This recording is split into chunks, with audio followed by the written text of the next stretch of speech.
everyone. Welcome to another session of the Inspector Insight Stories. And today we will be discussing the do's and don'ts of inspections. I'm Dr. Shadia Tegbe. I'm a fact inspector of clinical and immune effector cell programs. And I have with me today Dr. Abba Zubair, who is a professor of lab medicine and pathology with Mayo Clinic. He's also on the board of directors of FACT and the chair of the FACT Inspector Advisory Committee. Welcome, Dr. Zubair. Thank you. It's nice to meet you, Shade. I'm really excited for this opportunity to share my experience. I've been a FACT inspector for more than 14 years, so I hope what I'm going to say would be helpful to other inspectors. Yeah, thank you. And thank you so much for making time to share from your experience, because I know you inspect both clinical programs as well as cord blood banks. And so this will be very helpful for the community watching this session today. So first of all, can you tell us some of the do's and don'ts of when an inspection is scheduled? What should inspectors do about scheduling the inspection or setting up the agenda for the day? Well, the word is prepare. A lot of the work is actually done before the inspection day. If you prepare well, the inspection would go very well. So that is one. When you receive the notification, you are assigned and you accepted, is really to spare time.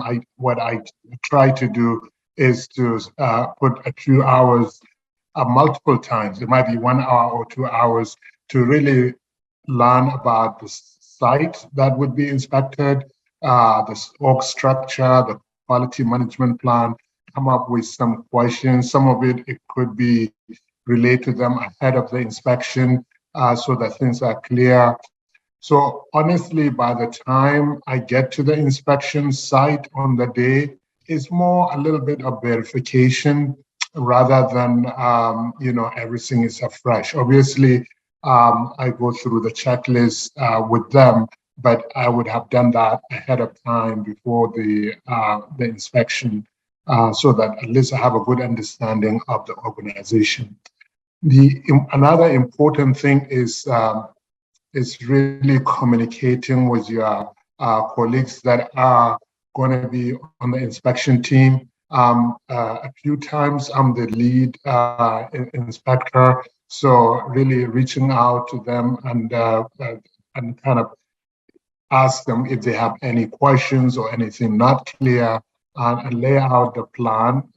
So as the team leader, usually I would draft an outline of how the day will go, and then I would share it with the team members, the inspectors that would be with me, and then send the draft to the site to be inspected to kind of get their input and modify it, and finally we come to an agreement of how the inspection day will go. So again, preparation and reaching out to the team members. Again, it depends on whether you are the team leader or not. But regardless, I think communication with the team ahead of time is also important. No, thank you for that. And you raised an excellent point about the on-site inspection really being about using that as a resource for verification rather than going there to do the entire. That's not really an avenue for reviewing all of the documents with new eyes, right? And so, especially because we know that for many inspections, I mean, the on-site inspection is a day or maybe a day and a half, and so you have a limited time for the on-site tour, like whether you're touring the processing facility or the clinic or the apheresis or the collection center or a cord blood bank. But so in terms of verification, what are the things that you look out for when you're doing the on-site, like when you're doing the tour? What are some of the things you look out for, and what are some of the things that the inspectors should not be doing while they're conducting that tour, like things that might be not helpful for efficiency? Yeah, absolutely. When you are on the tour, you absorb a lot of things. the first thing that will strike you is the environment, how clean it is, how organized it is, layout, relationship between, let's say, the clinical site where the infusions happen with the lab, how far is it, a relationship with the collection facility. You also observe team dynamic, how they interact with each other, how they go about doing their routine businesses. I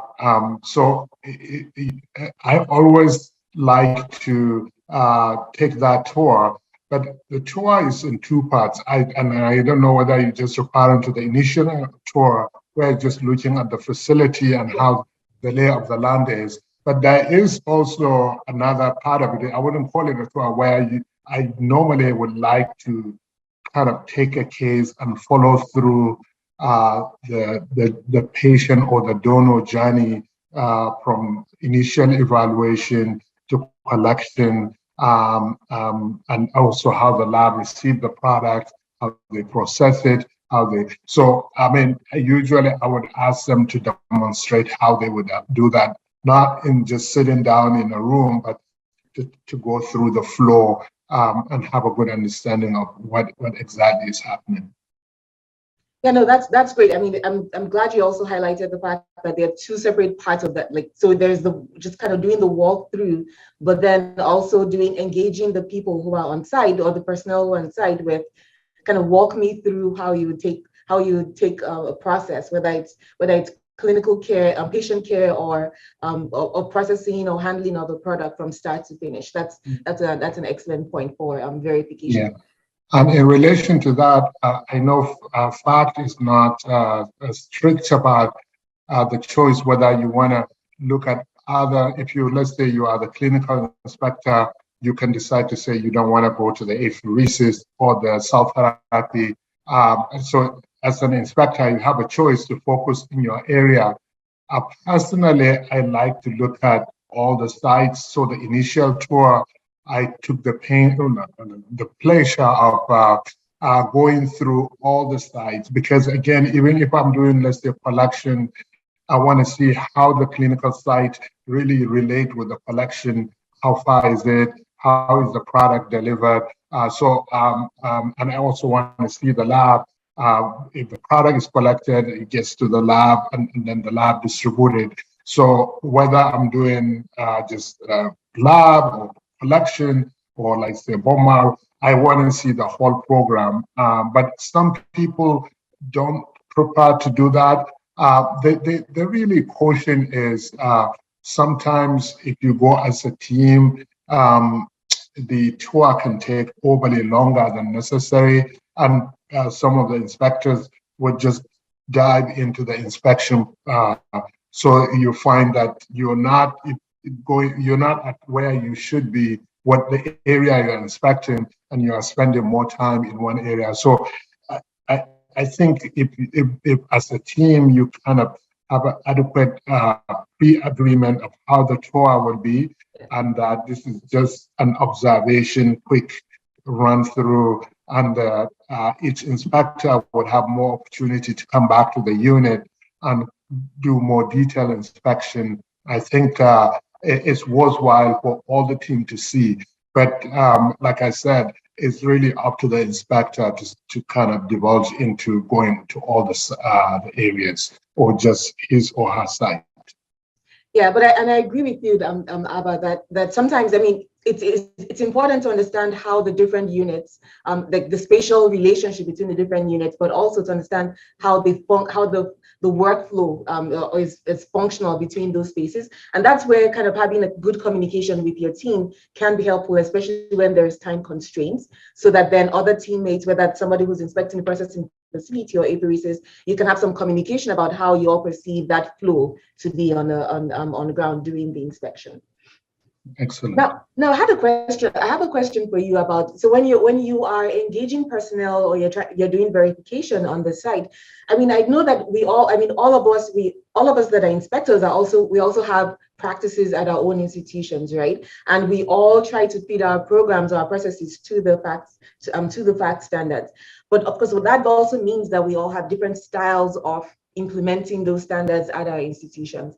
So how do you have any advice for inspectors about giving into the temptation to judging the site or evaluating how people implement the standards through the lens of their own practice? Like, Yeah. what are your thoughts on that? Yeah, and this is an area that I see some inspectors struggle, and even myself, I have to keep reminding myself, look, the goal is to meet the standard, and that is to, and also to understand there are many ways to arrive at the same goal. I mean, meet the standard is not just one way.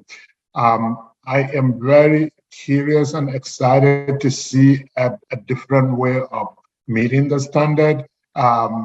And also the key again is to meet the standard. How you do it is really up to you, provided it doesn't jeopardize safety and the quality of the product. I think you should always be mindful that there are many ways of achieving the standard. The standard is not usually prescriptive or detailed to the core, so there is wiggle room to kind of find your own way of meeting that standard. So I always bear that in mind. Now, I occasionally would highlight that in my center if I'm asked. Sometimes a site staff would ask me, how do we do it? I would tell them, this is how we do it, and this is just our way. Doesn't mean that you should do it. Definitely, one of the great things about being an inspector is that sharing of information, being able to see how they do things. Sometimes you learn from it and go back home and modify your own practice. And in the same way, I always will share my, as an example, not as a way that's the only way that standard can be achieved. Yes. And I absolutely agree with you on that point. I think that's also been my experience as well, is that doing fact inspections has also been a way for me to learn from other people's experience. And then we've been able to share those experiences and both improve my program as well as, hopefully the programs that I'm inspecting, because we all benefit from learning from each other. That's the whole purpose of this of the accreditation process. But thank you. I mean, so I think you hit on all very important points for inspectors, and I thank you once again for sharing your time and your insights with the inspectors. Thank you. Thank you.